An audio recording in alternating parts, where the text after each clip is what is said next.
دل کی گہرائی سے عرض کرتا ہوں اب تو بڑا سخت وقت آ گیا۔ اب چونکہ اب تو کیمرے کی آنکھ آئی ہے تو وہ زخمی بچے دیکھے نہیں جاتے، وہ تڑپتی مائیں دیکھی نہیں جاتی، وہ سسکتی اور آواز دیتی بیٹیاں سنی نہیں جاتی۔ وہ آوازیں ایسی ہیں جیسے وہ رات کے سناٹوں میں چیخیں بن کے لوگوں کو جگایا کریں گی۔ خدا را کچھ جرم ایسے ہوتے ہیں جن کی سزائیں بڑی سخت ہوتی ہیں، جن کی معافی بڑی مشکل سے ہوتی ہے۔ اپنے اندر جذبہ ایمانی پیدا کریں۔ وہ میرے دوستو بستر پر بھی تو لوگ ماری جایا کرتے ہیں نا۔ اپنی زندگی رسول اللہ صلی اللہ علیہ وسلم کے دین کے نام کرو۔ جذبہ جہاد، شوق شہادت اور عشق رسول، یہ عناصر ہیں جو امت مسلمہ کو پیروں پر کھڑا کریں۔ 2 منٹ کے لیے سوچو، امت اگر اسی طرح کٹتی رہی، پریشان رہی، دکھتی رہی اور باری باری کر کے، اقبال نے کیا کہا تھا؟ اس نے کہا تھا وطنوں میں، انہوں نے کہا تھا کہ ان تازہ خداؤں میں بڑا سب سے وطن ہے، جو پیرہن اس کا ہے وہ مذہب کا کفن ہے۔ عزیز دوستو، جن لوگوں کی منزل ہوتی ہے نا، جو لوگ طے کر لیتے ہیں ہم نے کہیں پہنچنا ہے، تو پھر سفر جب کرتے ہیں نا، ہم طے کرتے ہیں کہ آج مجھے فیصل آباد، لاہور کسی جگہ جانا ہے، تو پھر رستے میں یہ تھوڑی دیکھا جاتا ہے کہ سپیڈ بریکر کتنے آئے، تو یہ تھوڑی دیکھیں گے کہ راہ کے اندر چنگچی رکشے، گاڑیاں اور باقی چیزیں کتنی آئیں۔ سفر کا تعین کریں اور سفر شروع کرتے رہیں۔ بس میلاد کی محافل میں اور خوبصورت جگہوں میں کوئی تلخی والا بعض اوقات کام ہو بھی جائے تو تلخ ہونا نہیں، لینا مزہ ہی ہے۔ سمجھ میں آئی بات؟ اللہ تعالیٰ آپ کو خوش رکھے، اس کا بھی لطف ہی حاصل کرنا ہے اللہ کے فضل سے۔ دنیا میں پریشان وہ بندہ ہوتا ہے جو ذہنی طور پر، نفسیاتی طور پر الجھ جاتا ہے۔ آپ نے الجھنا نہیں، محبت سے بیٹھنا ہے۔ چند ایک باتیں عرض کرنی ہیں، اس بات میں کوئی شک نہیں، ایک کو ذرا کم کر دینی، اس میں کوئی شک نہیں کہ ایمان نام ہے حضور کی محبت کا۔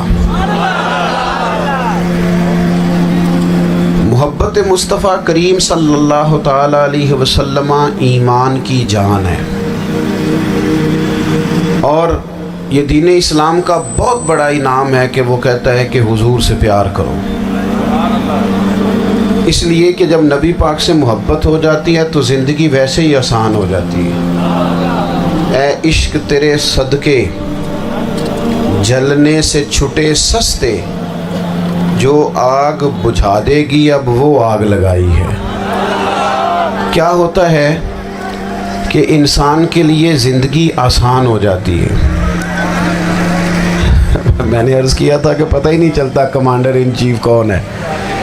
اللہ آپ کو سلامت، ٹھیک ہو گیا جی، اب آنے دیں دوستوں کو، بیٹھ جائیں جی، آپ لوگ آگے نہ ہو، پیارے بیٹے بیٹھ جاؤ جہاں جگہ نہیں، آپ اس طرح بھاگے دوڑے تو نانا، محفل میں آئیں، اس کا ادب کا خیال کریں، آپ تشریف رکھیں، بس بیٹھ جائیں جہاں جگہ مل رہی ہے۔ جو دوڑ کے آ رہے ہیں یہ اطمینان سے آئیں گے تو باوقار لگیں گے۔ اللہ آپ کو سلامت رکھے، برکت دے، ماشاءاللہ، اللہ تعالیٰ آپ کو برکات دے۔ اوہو، یہ اتنا مجمع کنٹرول نہیں ہوتا، کوئی بات نہیں، وہ انجی ہوتا ہے ہر روز تھا۔ نعرہ تکبیر، نعرہ تکبیر، نعرہ رسالت، نعرہ بس بیٹھ جائیں، آپ تشریف رکھیں، جلدی سے بیٹھ جائیں جی، آپ جو کھڑے ہیں یہ غلط کر رہے ہیں، 1 سیکنڈ سے پہلے بیٹھ جائیں، فٹافٹ فٹافٹ، فیصلہ کرنے میں اتنی دیر، لو جی ماشاءاللہ ٹھیک ہو گیا۔ اب آپ توجہ، بولے نہیں جی، اب بولنا سوء ادب ہے، بولے نہیں، بڑی مہربانی، اطمینان سے بات سنیں۔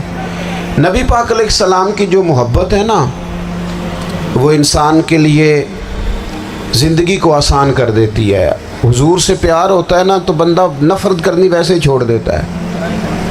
حضور سے پیار کرتا ہے، ہرس، ہوس، لالچ ویسے ہی نکل جاتا ہے۔ جب حضور سے محبت ہو جاتی ہے، نماز پڑھنا، درگزر کرنا، درود شریف پڑھنا، قرآن پاک پڑھنا، دین کی خدمت کرنا، حتیٰ کہ جان دینا بھی آسان ہو جاتا ہے۔ نبی پاک علیہ السلام کی محبت انسان کو کبھی بھی ہیں ان تقاضوں کو سمجھنا پڑے گا۔ تازہ دم رکھتا ہے حضور کا پیار۔ شرط یہ ہے کہ محبت صحیح ہو، اصلی ہو، باطن میں ہو. یہ آپ کو آپ کے ذہن کے اندر کبھی بھی کسی بدبو کو نہیں آنے دے گی، طبیعت کو تازہ دم رکھے گی، سکون میں رہے گی. لیکن نبی پاک علیہ السلام کی محبت کے کچھ تقاضے ہیں، ان تقاضوں کو سمجھنا پڑے گا. بالخصوص امت اس وقت جس جگہ پہ کھڑی ہے، آپ دیکھیں کہ اتنی بربریت اور اس جیتے جاگتے دیکھتے ماحول میں کہ جس میں ہر چیز کیمرے کی آنکھ دیکھ رہی ہے، اس میں اس قدر زیادہ اسرائیل کی جارحیت. اس کے جواب میں 2-3 تازیانے ہیں جو سمجھنے والے. ایک ہے کہ میں کوئی جذباتی بات کروں گا، آپ اس کی تائید کر دیں گے. ایک ہے کہ پہلوؤں پر غور کرنے کا وقت ہے کہ اتنے کٹھن ماحول میں بھی اگر مسلم امہ کے لیڈر بیدار نہیں ہو رہے تو آپ کو پس منظر سمجھنا پڑے گا کہ ہم نے نبی پاک کی محبت کے تقاضوں کو نہیں سمجھا. حضور سے محبت ہے نا تو پھر نبی پاک کو تو سادہ طرز زندگی پسند ہے، حضور کو تو پسند نہیں ہے. اللہ کے محبوب نے تو دعا مانگ کے فقیری لی اللہ تعالیٰ سے. آپ کو پتہ ہے جب بندہ بہت زیادہ آسانیوں میں چلا جاتا ہے، بہت زیادہ اس کے پاس سہولیات ہو جاتی ہے، اس کا مرنے کو دل نہیں کرتا. خود نبی پاک علیہ السلام نے فرمایا قیامت کے قریب کافر تم پر جھپٹیں گے جس طرح بھوکے لوگ کھانے پر جھپٹتے ہیں. حضور کیوں، ہم تھوڑے ہوں گے؟ فرمایا نہیں، تمہیں دنیا سے محبت ہو جائے گی اور موت تمہیں بری لگے گی. اتنے بڑے بڑے بنگلے، عالی شان محلات، کس کا چھوڑ کے مرنے کو جی چاہتا ہے معاذ اللہ. نبی پاک کی محبت کا تقاضا سمجھو. ایسا نہیں کہ وہاں دولت آئی نہیں. حضور تو فرماتے ہیں کہ اللہ نے خزانوں کی کنجیاں میرے ہاتھ میں رکھ دی ہیں، لیکن میں نے عرض کیا مالک ایک وقت روٹی دینا اور ایک وقت کا فاقہ دینا. کنجیاں خزانوں کی اللہ نے دی. جب تک آپ اپنا طرز زندگی، یہ جو بہت دنیا کا پیار ہے نا، بہت زیادہ مرنے کی ہرس، یہ بہت زیادہ جینے کی ہرس، تو اللہ تعالیٰ نے قرآن پاک میں یہودیوں کا طریقہ بیان کیا کہ وہ کبھی مرنے کی تمنا نہیں کریں گے کیونکہ جینے کی ہرس رکھتے ہیں. نبی پاک علیہ السلام کے غلاموں، طرز زندگی جب تک سادہ نہیں ہوتا اور جب تک یہ دنیا کے جھمیلوں سے کسی کو دولت دے کر پیچھے کر دیا جاتا ہے، کسی کو عہدہ دے کر چپ کرا دیا جاتا ہے، کسی کو اقتدار دے کر چپ کرا دیا جاتا ہے. رسول اللہ صلی اللہ علیہ وسلم کے سچے غلام، انہیں ایک بات کی سمجھ آ گئی تھی کہ ہمیں ہمارے رب نے کہا ہے قل ان کنتم تحبون اللہ فاتبعونی یحببکم اللہ. اے محبوب آپ ان سے فرما دیں اگر رب سے محبت کرنا چاہتے ہیں تو آپ کی پیروی کریں، اللہ خود ان سے محبت فرمائے گا. جب رب بھی ان کا ہو جائے گا، جب رب بھی ان کا کی محمد سے وفاتوں نے تو ہم، یہ جہاں چیز ہے کیا، یہ لوح و قلم تیرے ہیں، اس کا کیا مطلب ہوا؟